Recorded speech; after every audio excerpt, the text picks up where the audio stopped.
За сайн байцгаана уу? Өнөөдөр би та бүхэндээ Оскарын шагналд Life of Pi буюу Pi-ийн амьдрал гэх нэртэй маш сонирхолтой адал явдалд уран зөгнөлт киног ярьж хөр бэлдлээ.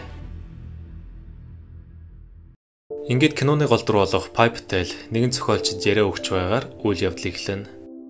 Тэр туулсан амьдралаар ном бичгээр гэрт нэрсэн бөгөөд Pi зохиолчийн саналыг зөвшөөрөн өөрийнхөө түүхээ нэг бүрчлэн ярьж хөр болдог. Түүний эцэг их нь хүүдээ Францын алдартай усан бассейны нэр өгч дунд ангид байхад нь сургуулийнхны хүүхдүүд нэрийг нь буруу дуудан түүнээр дайжигддаг байсан тул нэгэн өдөр тэр ахиж доромжлуулахыг хүсэлгүй самбарын урд гарan математикийн тогтмолоо санаа авч Песин Падл гэх нэрээ пи болгож өөрчилжээ. Хэдий энэ амжилт олоогүйч тэр бууж өглгүй 314 буюу пи тог нэг ч алдалгүй бичсээр баг сургуулийнхнаа гайхшуулан тэднээс магтаал хүртээ дамждаг. Залуу ямар шашинтайг нь асуухад тэр хинди гэр бүлээс гаралтай гэдгээ хэлэн ингээд үзэгдэл солигдож Pi аав нь амтны хүрээлэнгээ нээж ээж нь уран судлаачаар ажиллаж буй хэсэг гарах бөгөөд тэр ээжийнхэн зааснаар багада хиндүү шашинтай танилцсан ч 12 таа байхдаа католик шашинг таньж мэдэн хэдэн жилийн дараа исламын шашинг судалж эхэлжээ. Орой олны үеэр аав нь түүнийг гурван шашинтай байж болохгүй гэж зөвхөн нэгийг сонгох хэрэгтэй сануулan үүнийг шинжлэх ухааны талаас нь тайлбарлаж өгнө. Аав нь түүнээс ялгаатай нь ямар шүтлэггүй нэгэн учир хүүхээ ээж үе энэ үйлдэлд дотроо дургүй байлаа.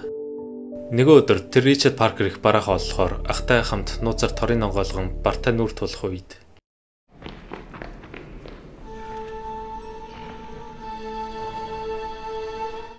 гэнт таавнд гүйжирэн араатнаа цолгойхын харуулж бар чиний найз бишгээд тэр хүүдээ сургамж өгөхөөр ямаг торлуунд оруулснаар бар үнийг тас татан өөрлөгөө чирж авч явна. Энэ аимшигтай үйл явдлыг харсан хүүгийн сэтгэлд айдас сурхан тэр. Үүнээс хойш хэдэн жил өнгөрч Pi амьдралын утга учирыг ойлгохоор чөлөө цагаараа роман, гүн ухааны номнууд унших болжээ. Харин нэг өдөр тэр бүжгийн хичээлийн үеэр Ананди гэх охин дурлан араас нь дагаж явсаар банцандаа энэ бүжгийн хөдөлгөөн нь яг юу гэлтгэж байгааг асуун лотос цэцэг дэлбэлж байгааг харуулсныг ойлгож Pi амтны хүрээлэн нөгөө дагуулan өнөөх бараа харуулж түн сайн гэдгээ хэлдэг. Гэтэл хэдэн сарын дараа эдийн засгийн ултаас үүдэн амтны хүрээлэн нь үзэгчгүй хаагдах дээрээ тулж аавд нөр сонголт үлдээгүй тул бүх амьтнуудаа зархаа шийджээ. Тэр амьтнуудаа чин Канад руу усан хугацаар явж гэр бүлээрээ тэнд амьдрна гэдгээ хэлэхэд Pi ихэндээ дургүйсч байсан ч шийдвэрийн дахаасаар сонголтгүй байлаа. Ингээд тэр явхаас өмнө Анандитай уулзсан хизээ нэг өдөр заавал буцаж ирэх ямалдаг. Аялын үеэр Pi түүнийг бодон сэтгэл санаа нь тогтворгүй байх бөгөөд орой олны үеэр ээж нь цагаал хийж өгөхөй гуйдагч хөлгийн тогооч нь түнд магтаах хол аялж өгнө. Аав нэхнэр хүн цагаалтан гэж мөдөл тоочоос гуйх боловч ёдрын ааштай тэр идүүлээд идэхгүй бол байлгээд тэдэнтэй маргалдаад амждаг. Pi гэр бүлийг хоолндоо сэтгэл хангалуун бус байх үед нэгэн далаачин өөрийнхөө олонсоо өгдөгч тэд огт итгэх үсдэггүй.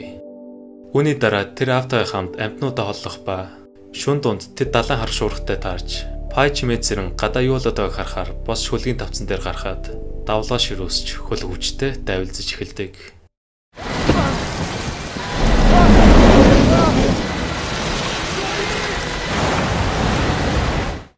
Гэтэл яг энэ үед хөлөг усан давтаж тэр гэр бүлээ аврахаар гүйх боловч өрөөнүүд нь аль хэдийн усаар дүүрэн Pi тусламж дуудахаар бус тавцан дээр гарах үед амьд үлдсэн хүмүүс зүгтдээ бэлдэж байдаг. Pi гэр бүлийн аврахыг гуйдагч хугацаа үлдээгүй тул тэд түүнийг завруу түлхэж унаана. Тэр арай гэж аврах завин дээр гарч үнийг дээшлүүлэх гэхэд гинт тагт доош үсэрч завных нослыг таслах бөгөөд хүчтэй давлгаанд дурссаар Pi хөлгөө онгоц ивж байг харан шүгэлдэж хамаг чангаар ашиглахдаа Паркер эсэлж байхыг харсан тэр холдуулахыг оролддогч өнөөх бар завин дээр нь гарч ирдэг. Pi айсандаа ус руу өсрөн хөлөг онгоцыг далайж ивж байг харна. Тэр арай гэж буц завин дээр гарч өөрийгөө хамгаалахаар залуу руу авиран аав ээжээ намайг уучлаарай гэд шүнжиг ойролсоор байлаа. Маргааш өглөө бар алгуулсан байх бөгөөд Pi завин дээр хусыг шавах үед даавн доороос цөөр чүн гарч ирэн түн рүү дайрах боловч ойрдож чадалгүй тэр хоёр нэг чимээ сонсгон тэр Pi оронгутааныг завин дээр гарган гэр бүл нь хаана байг асуун далайд живснийг ойлгож орой нөлсөн цөөр чүн тахируу дайрч эхлэн Pi тэр хоёр түүнийг болиулах гэж оролдох боловч юу ч хийж чаддаггүй.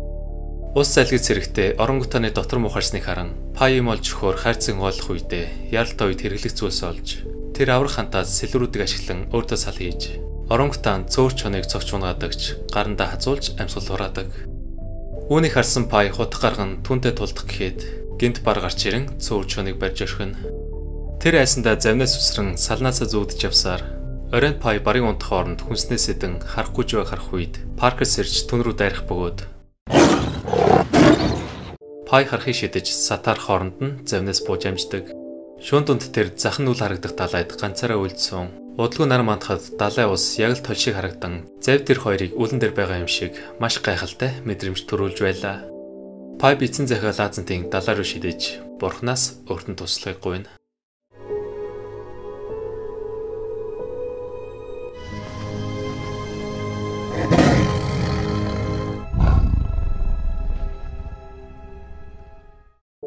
Маргааш нь тэр далайд амьд үлдэх ур чадвараас суралцсан ус уухаар гарын авлагын дагуу борооны ус цуглуулж завь хүчтэй савлуулан Паркерийн дотор муухайр хооронд тэр завруушийн өөрх нь газар гэж тэмдэглэх боловч бар нүрл уншээж ус руу унгаахан тэр.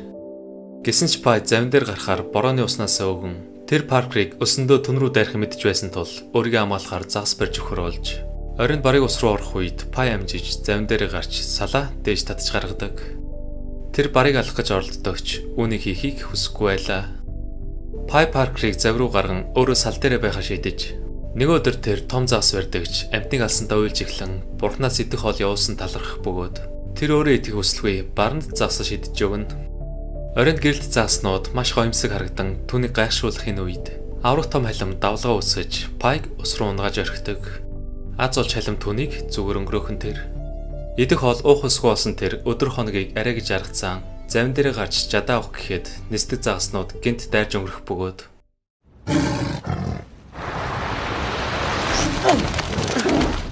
энэ хооронд Пай барыг айлгаж загсаа буцааж яван тэр өлсгийн эрхийн данхудаага түүгийн мах идэж үзнэ. Маргааш нь тэр Паркертай нэгийг үзэхээр саваагаар айлах гэж оролдон үлдсэн загсны махнаас өгч юунаас шайхгүй гэдгийг харуулan удалгүй Пай салаа төгсүүлж дуусан. Түүнгүүгээр ганцаараа энэ үртэл амьдарч чадахгүй байсан гэдгийг ойлгон өнөөх тэмдэглэлээ бичсээр тэр Паркерийн ачаар маш олон зүйл ухаарч түүнд амьдрах багч гисэн итгэл найдвар төрж эхэлдэг. Нөгөө өдөр Пай усан онгоц явж байгааг харан тусламжийн төхөөл гэдэгч тэд түүнийг огт анзаардаггүй. Тэр сэтгэлээр унсан ч итгэл найдвар алдалгүй төхөөлгөөсөр байх бөгөөд өдөр өнгөрөх тусам Пай хүч тамираа алдаж шөнө дунд тэр бартаа ярих үедээ далайн явралаас маш ачралтай зүйл болж харан янз бүрийн амьтдаас ахуулаад өнөөх живсэн усан онгоц тэрч бүхий л ээжийн царай түүний нүдэнд харагдаж эхлэнэ. Хэдий тэр хийзүүл харснаа ойлгосон ч гэр бүл нь далад живсэн гэдэгт итгэж өгөхгүй байлаа. Маргааш нь Пай тэмдэглэлээ үргэлжлүүлэн өчигдрийн зүйдээ бодит биш гэдэгт эргэлзэх үед далайн хар шуурга тэдэн лөө чиглэн ирж байх ба түүний юмнуудаа янзлах гэхэд зав хүчтэй дайвалзан шуурга ширүүлснээр тэр тэмдэглэлээ салхинд тисэж орхидог. Пай өвдөг дээрээс өгдөн Бурханаас өршөөл гуйж Паркерийг амт тэмцэж байгааг харж суuna. Тэр эд хөрөнгө гэр бүлгээд бүх зүйлээ алдсан гэдгээ илэн яад өөрт нь ингэж хандж байгаас ухаад шуурга улам ширүүсч Пай завны далбаанд ор ногдон живлгүй амьд үлдэж чаддаг. Түүнийг ухаарахад шуурга намцсан байх бөгөөд оройн Пай борооны усаар амаа чиглэн Паркерт үлдсэн уснаас өвгөн. Харамстай нь барийнхын бие мууцаар түүний гар дээр амьсгал хураан. Үүнийг харсан Пай найзыг алдсандаа уйлж эхлэн Бурханаас өөрт нь амьдрал өгсөн талархаж одоо бэлэн гэдгээ илнэ. Гэтэл тэр ухаалтаас эрэхтэй үл мэдэгдэх арал дээр хурж ирсэн байлаа. Пай арайгээс завнаас буун өлсөх мэдрэмжээ дарсныхаа дараа арлыг судлахаар цааш халах үед арал тэр чигтээ ус ургуул нь увчигдсан байдалтай арлын голд байх жижиг цөөрмөдийн иргэн тойронд хэдэн зуун мянган мангуст байх нь тэр.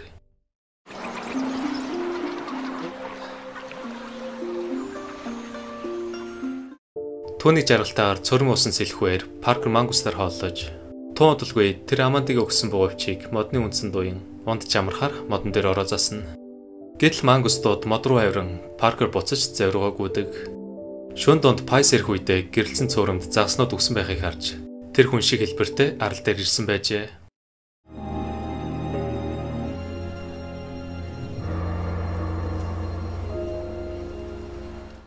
Пай модны цэцгийг авч үзтэл дотор нь хүний шүд байх ба яг үндэ арлын цөөрмөд өдөм цэнгэн устай байсан ч шөнө амтын махар хоолдог, махчи арал болж таардаг. Зохиолч түүнээс шүдний талаар асуухад Пай өөртөө найдал арал дээр ирсэн хүнийх гэж таамаглаж байгааг хэлэн маргааш өглөөнд тэр энэ хүн шиг мартагдахыг хүсэлгүй. Ямар ч хамаагүй аргаар арлаас явахаар эд хүнсээ базааж Паркерийг дуудан түүнтэй хамт арлаас явна. Пай ярьж байгаагаар түүнийг далайд гарах үед арал өмнө нь хязэж байгаагүй мэд ор мөргөө алгуулж арал түүнд аялаа цааш үргэлжлүүлэх багч гэсэн итгэл найдвар төрүүлсэн байна. Хэдэн 7 хоног далай төвж явсаар эцэст нь тэр эргээ ойролцоо ирнэ. Ядарч цуцсан Пай бүх хүчээ шавхан арай гэж арлын ирэг дээр гарan түүнийг хөдөлж чадахгүй байх үед Ричард Паркер хажуугаар налхан Пай ядаж өөрлөө нэргэж харна гэж бодсон ч тэр эсэг зогссноо орой орж алга болжээ. Тэр хоёр маш удаан хугацаанд хамт байсан ч яагаад орхиж явсныг ойлгохгүй байлаа. Ингээд хүмүүс Пайг олж авч явах гэхэд хэцүү цаг үед нь үргэлж хамт байсан Паркер найзтай гомцсондоо яг л хүүхд шиг уйлах бөгөөд тэр зохиолчийн асууснаар сүрлээс ганцаар амьд үлдснээ хэлэн түүнийг Мексикийн эмнэлэгт дэмжлүүлж байх үед нь усан онгоцны компаниас 2 хүн ирэн сүрлийн талаар асуухад Пай өөртөө тохиолдсон түүхээ ярьдагч тэд огт итгэхгүй байлаа. Тэд үлгэр сонсох гэж ирээгүй гэхэд Пай хүн ойлгохоор өөр түүхээ ярихаар болж сүрлээс Пай ээж тоож далаачин гээд 4 хүн амьд гарсныг хэлэн далаач аврах завруу өсрөх үедээ хөлөө угуулж тоож өлсөндөө харах хідэн тэд далаачны амийг аврах гэж оролдсон ч тэр өвдөлтөөсөө олж нас урсныг тайлбарлан 7 өдрийн дараа тоож далаачны махнаас идэн ээж нь түүнийг болиулахаар тэр хоёр маруулцны улмаас амийг хөнөөж үүнээс болж Пай уурандаа тоожийг утгалж ганцаараа амьд үлдсэн гэж тэр хийсэн зүйлдээ харамсж байгаа хэлдэг. Сүрлээс хойш Пай аврагдах хүртлээр 227 өдөр далайд хөвсөн байна. Үүнийг сонсон тэр хоёрт хоёр дахь түүх таалагдаагүй тул эхнийх нь сонгохоор олж зохиолж гайхсан байдалтай тоожийг өсгөлн цөөвөрч чана. Далаачныг хөлнөө уурсан тах ээжийг нь ядарсан оронготан харин түүнийг догшин бар байсныг хэлэхэд Пай аль түүхэнд итгэх нь хамаагүй ямар ч байсан хөлөг сүрэн гэр бүл нас барж тэр амьд үлдсэн нь үнэн болохыг тайлбарладаг. Пай аль түүх нь арай дээр сонсогдож байгаас хойд зохиолч илүү сонирхолтой бартай эхнэр хөлбөрийг сонгож түүний эхнэр хүүхдтэйг дэм мэдснээр тэр зохиолоо аз жаргалтайгаар төгсгөхөөр шийднэ. Киноны төгсгөлд Пай нэмсэглэн бар түүнийг орхин ойроо орж алга болж байгаагаар кино маань дуусч байна. За та хэдтэйгээ киноныхаа талаар ярилцъя гэж хийдлээ. Зохиолч яг юг харуулахыг зорьсон түүний түүх үн худлаа эсэх арал ямар учиртай гэд хэдэн эргэлзээтэй зүйлс байсан байх. Анх удаа үзэж байгаа хүмүүс Пай ярьсан хоёр түүхийн яг алинд нь итгэхээ мэдэхгүй байж болох юм. Энэ асуултуудын учрыг тайлахын тулд бүгдээрээ түүний хүүхэд нас руу хамтдаа очицгоё. Бесийн Пател буюу Пай хүүхэд байхасаа бусдаас өөр нэгэн байж тэр хинду католик ислам шишин судлан тэр юунаас ялгүй эрх дураараа өссөн ч нөгөө өдөр аав нь амьтад бидэн чиг өргөдөх сэтгэлгүйг сануулж айх айдсыг бий болгосон гэж хэлж болно. Догшин барын хувьд цагаалтан Пайгийн эсрэг тал нь бөгөөд хөлөг далайд живснээр түүний жинхэнэ адал явдал ихсэн гэж харж байгаа. Ричард Паркер түүний дотор ногдож буй яратныг илтгэж тэмцэл бүрт нь үргэлж хамт байж амьд үлдэхт нь чухал нөлөө үзүүлсэн. Харин цөөрч нь ата орслыг харуулan тэр далайчийн ээж хоёрыг хөнөөж ганцаар амьд үлдэхийг оролдсон ч Пай уурандаа түүнийг хутгалж далай руу шидэжээ. Харин арлын хувьд түүн цааш амьдрах сонголт өгсөн төсөөлөл нь байсан бөгөөд үүнийг юунаас мэдсэн бэ гэвэл бар аль хэдийн үгсэн ч буцаж ямаран түүнтэй хамт арал дээр явж буй хэсгээс харах боломжтой. Мөн Пай түнгүй амьд гарахгүй байсан гэдгээ хэлсэн нь барыг ч бас бодит биш түүний төсөөлөл байсныг мэдж болох юм. Пайг эрг дээр гарах үед бар ягд ирж хараагүй нь үүнтэй ч бас холбоотой. Үүнээс дүгнэхэд киноны гол санаа нь хүн яг цагаа тулахад амтнаас дор авир гаргадаг. Хүнд хэцүү сорилт цаг үедээ тулгарх үедээ хизээч бууж өгч болохгүй. Мөн дотоод хүч чадал бидний төсөөлснөөс илүү үүнийг зөөр ашиглавал юу ч ялж чадах хүчтэй байдаг гэд маш олон зүйлийг харуулахыг зорьсон гэж бодож байна. За тэгээ бичлэг таалагдсан бол бүгдээрээ лайкаа дараад өөрийнхөө сэтгэлдээ бичүүлдээрэй. Удахгүй уулзцаая. Түр баяртай.